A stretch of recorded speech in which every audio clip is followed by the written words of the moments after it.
Hello everyone, welcome to Pedagogy Guys. Today we will going to discuss the most important questions for pedagogy of biological science. तो अगर आप BEd कर रहे हैं तो basically जो क्वेश्चन है वो सभी यूनिवर्सिटीज़ के लिए इम्पोर्टेंट है। अगर आपका सिलेबस मैच करता है तो आप कंटिन्यू कर सकते हैं। तो सबसे पहला जो इम्पोर्टेंट क्वेश्चन है वो है कि आपको डिस्कस करना है नेचर, स्कोप और इंटरडिसिप्लिनरी लिंकेज किसका। अब ऑब्वियसली सी बात है, बायोलॉजिकल साइंस का एग्जाम है तो उसी का डिस्कस करेंगे।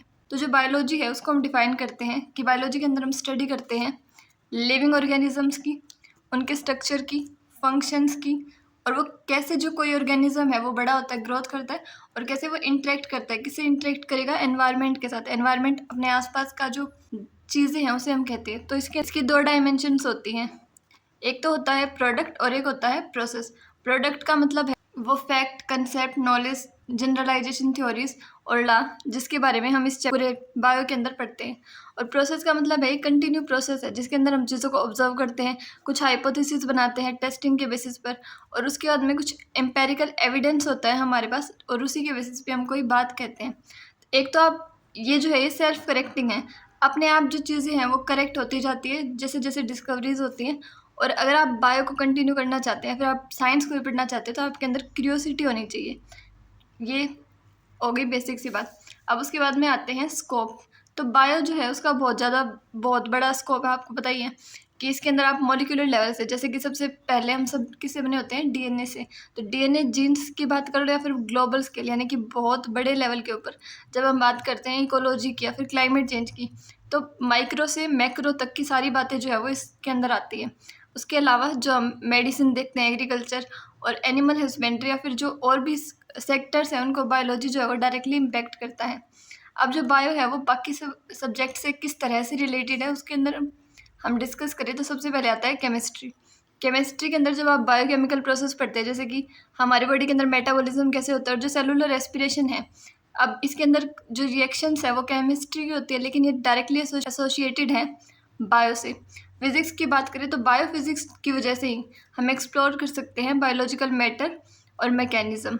मैथ की बात करें तो बायो स्टैटिस्टिक्स के अंदर आप डाटा एनालाइज करना सीखते हैं किसी पॉपुलेशन का और रिसर्च करना।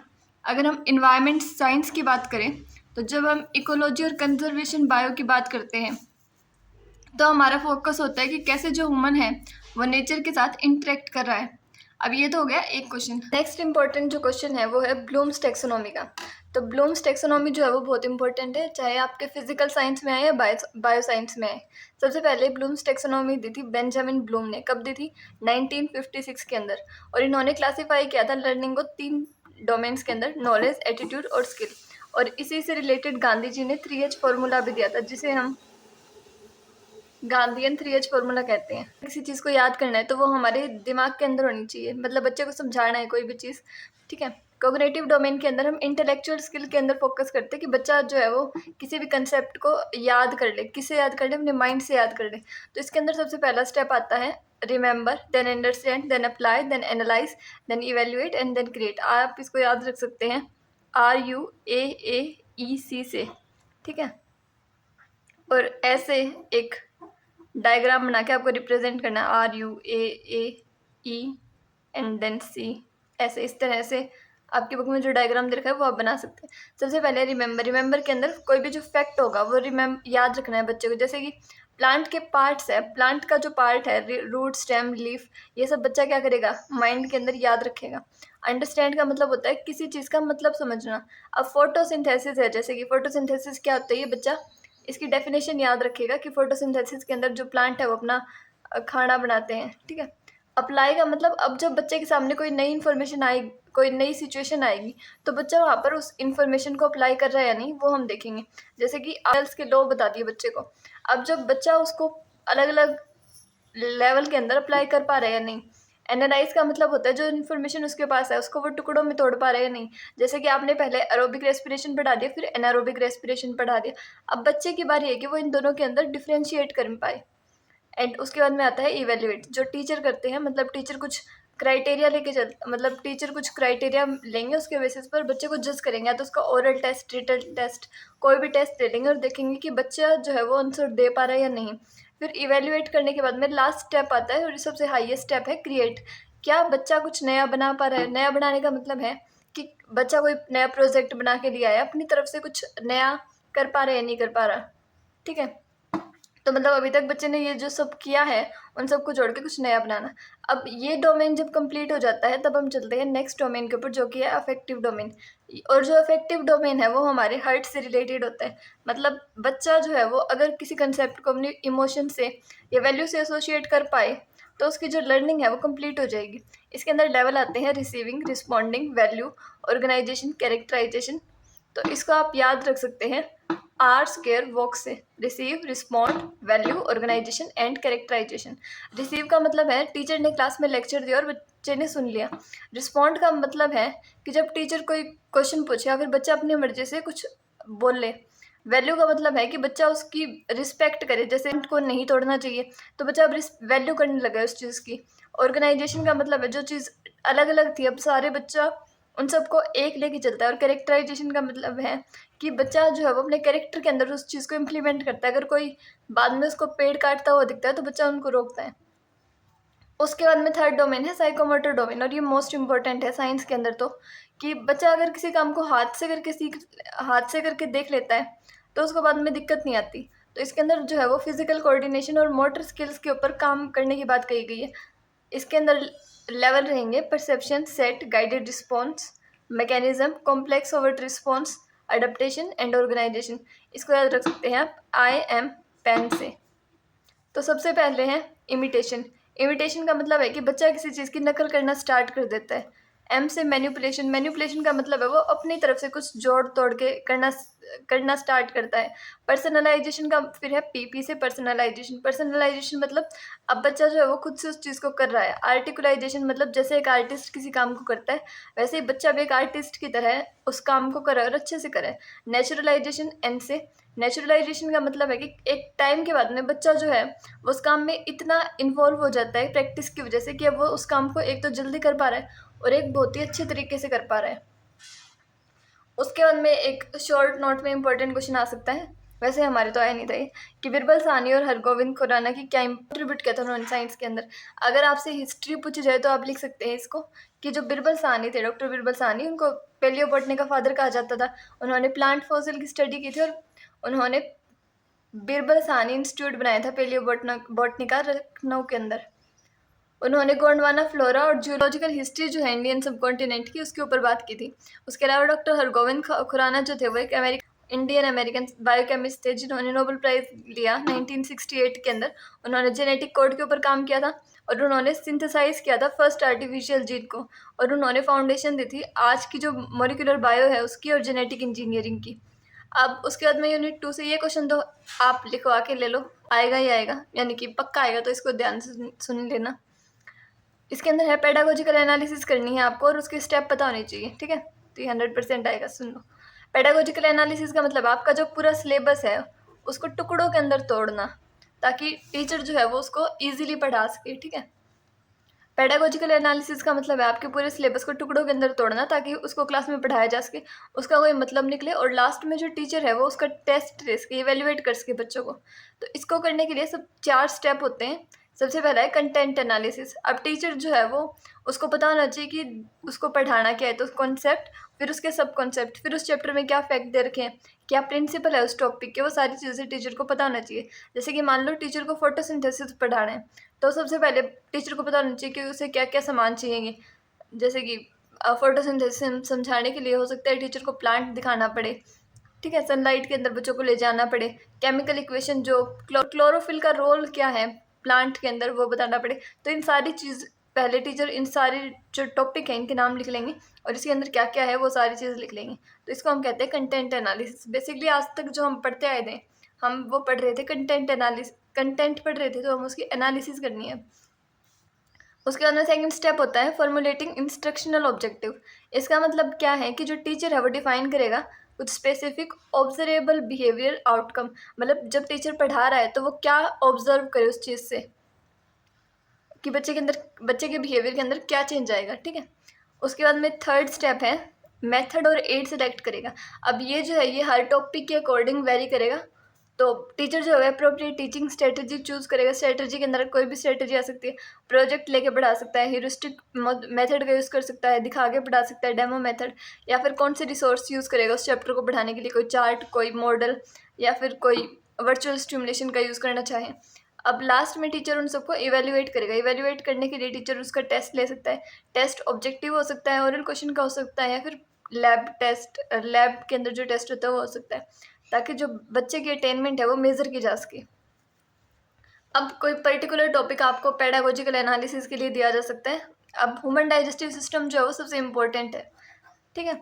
सबसे पहले कंटेंट एनालिसिस के अंदर अब डाइजेस्टिव सिस्टम के जो मेन पार्ट्स हैं, mouth, pharynx, oesophagus, stomach, small intestine, large intestine, anus, वो सारी चीज़ें लिखने हैं आपको।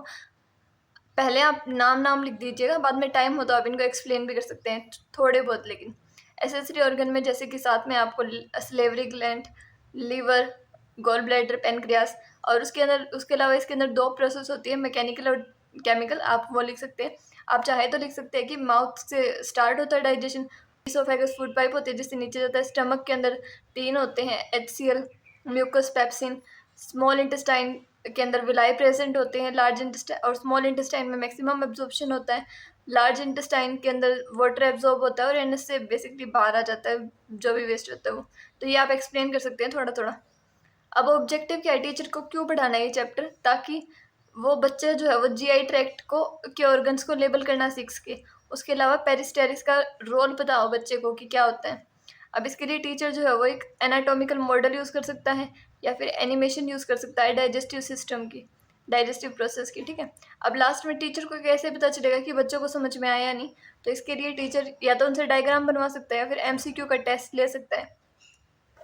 तो ये तो थी 2 यूनिट। अब यूनिट 3 के अंदर इम्पोर्टेंट जो क्वेश्चन है वो है लेसन प्लानिंग कैसे की जाती है। तो लेसन प्लानिंग का मतलब है कि टीचर 40 मिनट के अंदर क्लास में क्या पढ़ाएगा उसको प्लान करके जाना। ये नहीं कि ऐसे ही क्लास में चला जाएगा, कुछ भी बिना सोचे समझे बोल देगा, जैसे कि मैं भी बोल रही हूँ बिना सोचे समझे। तो प्रिपरेशन स्टेप्स का पहला स्टेप है प्रिपरेशन।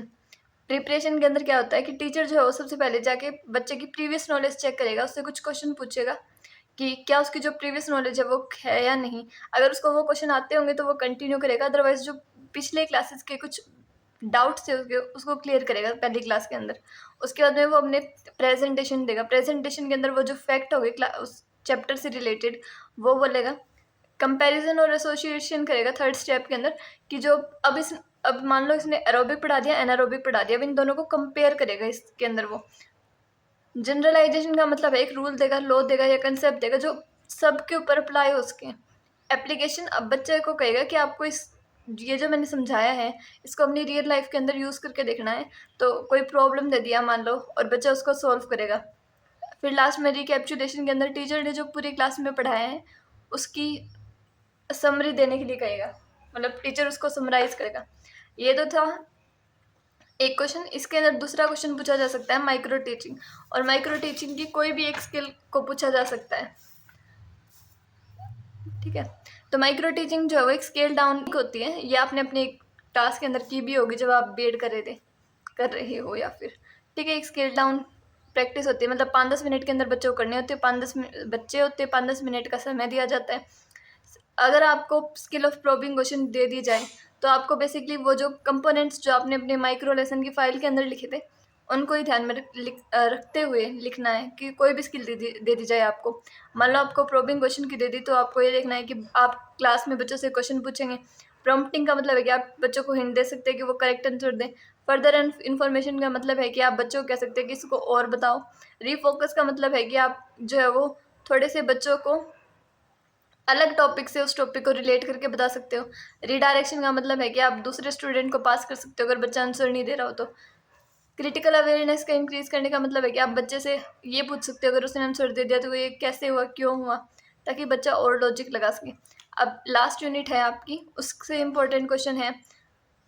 सबसे पहली बात तो इवैल्यूएशन और इवैल्यूएशन के टाइप्स ये आने चाहिए, किसी एक में तो आ ही जाएंगे क्योंकि लास्ट यूनिट सब में कॉमन सी है। फॉर्मेटिव इवैल्यूएशन का मतलब है कि जब टीचर पढ़ा रहा होता है उस टाइम पे जो इवैल्यूएशन की जाती है, यानी कि जो क्लास टाइम के अंदर टीचर क्विज लेता है, ऑब्जर्वेशन करता है और उसी टाइम पे बच्चों को फीडबैक दे देता है ताकि बच्चा इंप्रूव कर सके, वो होती है फॉर्मेटिव इवैल्यूएशन।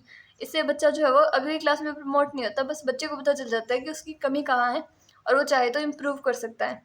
समेटिव इवैल्यूएशन कब होती है? जब सेमेस्टर ख़त्म होने वाला हो, तो इस टाइम पे जो बच्चा होता है उसको नेक्स्ट क्लास के अंदर प्रमोट किया जाता है। यहाँ पे कोई भी इम्प्रूवमेंट का चांस नहीं होता, ठीक है। और ये साल में 2 बार होती है, साल में 4 बार होती है वैसे। डायग्नोस्टिक इवैल्यूएशन का मतलब होता है कि अब बच्चे को सीखने में कोई दिक्कत आ रही है तो टीचर उसके अकॉर्डिंग जो है वो सॉल्यूशन प्रोवाइड करेगा, और ये हर बच्चे के अकॉर्डिंग होगा, तो बच्चे मतलब चाइल्ड टू चाइल्ड वेरी करेगा। और ये मोस्ट इंपॉर्टेंट है, 16 मार्क्स में 1 भी आ सकता है, 2 भी आ सकता है, डिफ्रेंशिएट करना भी आ सकता है, आपको पता होना चाहिए। उसके बाद में एक क्वेश्चन आता है अचीवमेंट टेस्ट का। अचीवमेंट टेस्ट का मतलब है कि टीचर को कैसे पता चले कि बच्चे ने कितना सीखा है जो उसने पढ़ाया। तो उसके लिए टीचर क्या करेगा, सबसे पहले प्लान करेगा, फिर ड्राफ्ट तैयार करेगा, फिर एक ट्रायल रन करेगा कि देखेगा कि बच्चे इस टेस्ट को दे भी सकते हैं या नहीं दे सकते, फिर उस टेस्ट को फाइनलाइज करके बच्चों को दे देगा।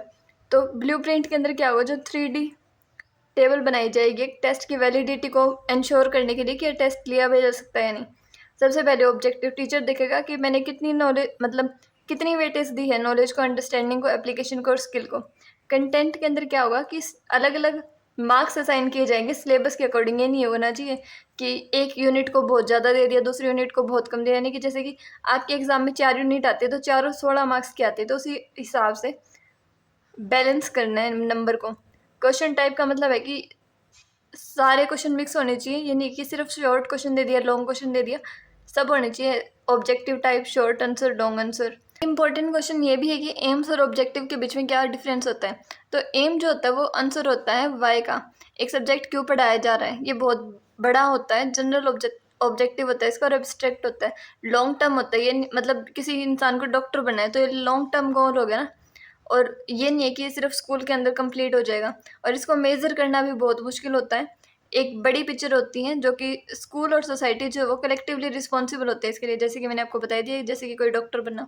ऑब्जेक्टिव का मतलब है कि ऑब्जेक्टिव आंसर होता है वट का, जैसे कि किसी इंसान को आप क्लास में टीचर जो टॉपिक पढ़ा रहे हैं उसके बाद में बच्चे क्या सीखेंगे, तो ये उसका आंसर हो गया। ये छोटा होता है, कंक्रीट होता है, इसको मेज़र किया जा सकता है, जबकि एम को मेज़र नहीं किया जा सकता। ये शॉर्ट टर्म होता है, टाइम बाउंड होता है, आप इजीली मेजर इवेल्युएट कर सकते हैं, इसको टुकड़ों में तोड़ सकते हैं। और इस अब क्लासमेट कितना सीखेगा बच्चा, इसके लिए स्कूल रिस्पॉन्सिबल होगा, बेसिकली सी बात है।